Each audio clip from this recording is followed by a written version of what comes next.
Have you ever gone through a day wherein you felt super busy, you've done a lot of your to-dos, but at the end of the day, you feel that you haven't really achieved much?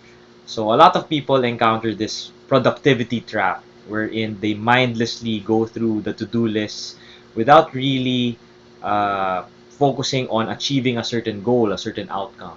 In result, they end up very tired, burned out, and they don't get the results that they want. So in this book, Gary Keller describes a surprisingly simple truth behind extraordinary results on how high achievers can achieve more by doing less by focusing on that one thing. So in this book, I have my 5 key takeaways as usual, and I have a bonus. So let's start with the first one. Success demands singleness of purpose. So contrary to popular belief, wherein people feel productive when we multitask, we feel that we get to do more. In reality, because of this multitasking mindset or practice, we are less productive. So based on the book, it's really about having that singleness of purpose and aligning all of your daily task activity to that single purpose or single outcome that you want to achieve.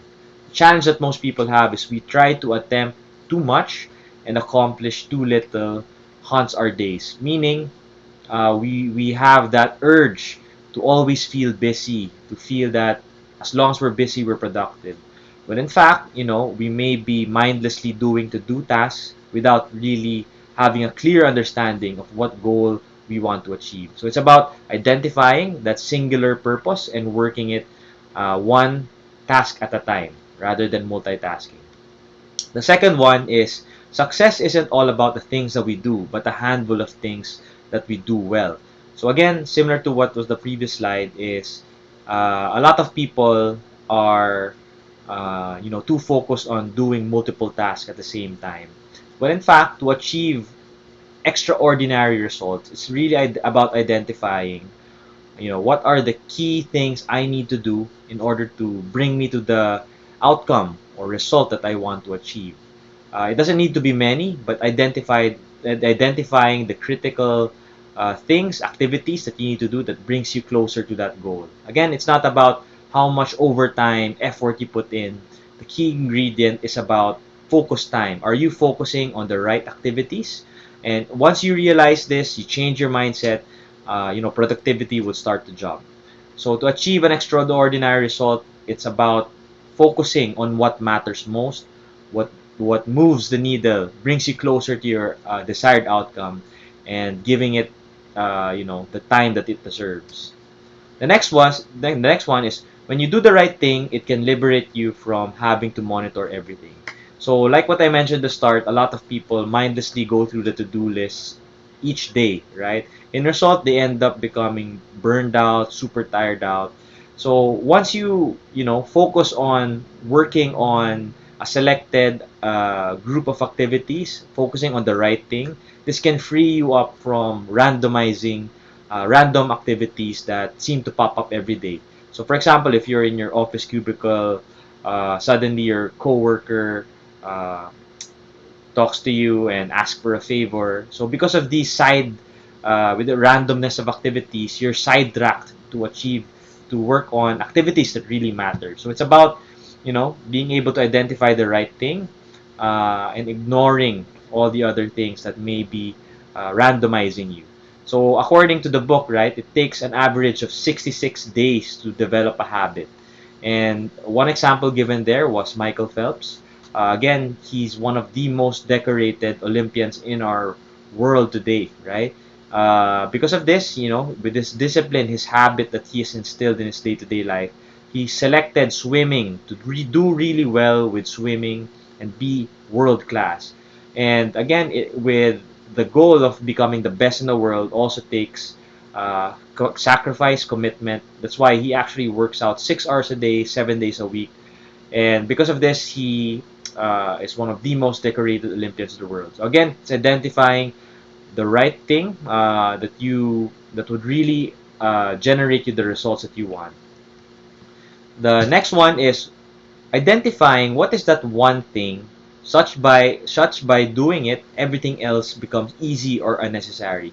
So there's always an activity, a task that you can do from a macros perspective, to understand what is the thing that I can do now that can have a huge impact to make it easy to make all the other things easy or unnecessary. The analogy that was stated in the book is like it's like having a map to see the big picture of what you want to achieve, and at the same time having a compass to determine what is your next move, right? So, for example, for your job, what is the one thing that you can do to help you reach your goals for the week? It may be, a new role, a promotion. So identifying what are the key steps, key ingredients that would uh, help me become, help me move closer to the goal that I want to achieve. The next one is, I like this quote: people do not decide their future, they decide their habits, and their habits decide their future. So again, the future is unknown, but what we can control is the daily activities, the day in and day out, the actions that we take, the decisions that we make on a daily basis.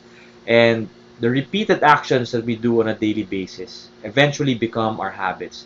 And these habits form or can predict or decide what future that we are going to have, right? So one of the activities that Gary Keller mentioned was goal setting to the now.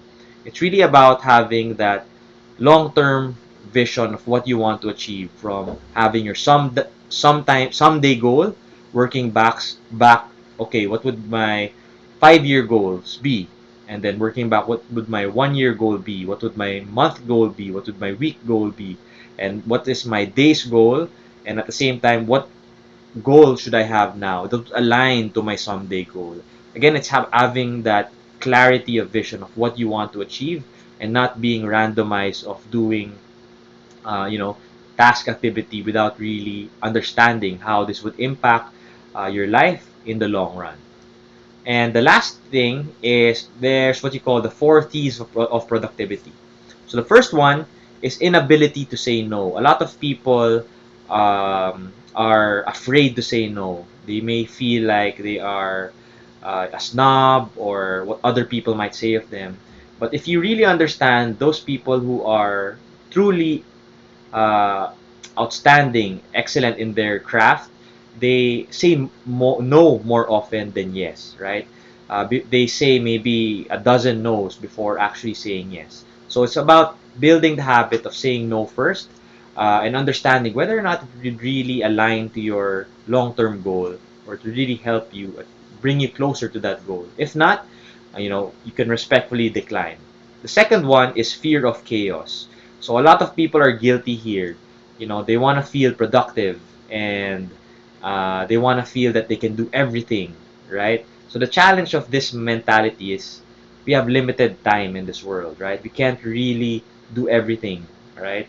So it's really about being comfortable on, uh, you know, chaos, meaning not being able, a lot of unfinished work of maybe not priority projects, right? As soon as you get comfortable with this, you become more productive. The third one is poor health habits. So for you to be productive, you need to have good health, good energy. So you need to have good sleep, eat well, for you to have a healthy body. The last one is environment does not support your goals. So space, if you have a lot of distraction, may it be your family,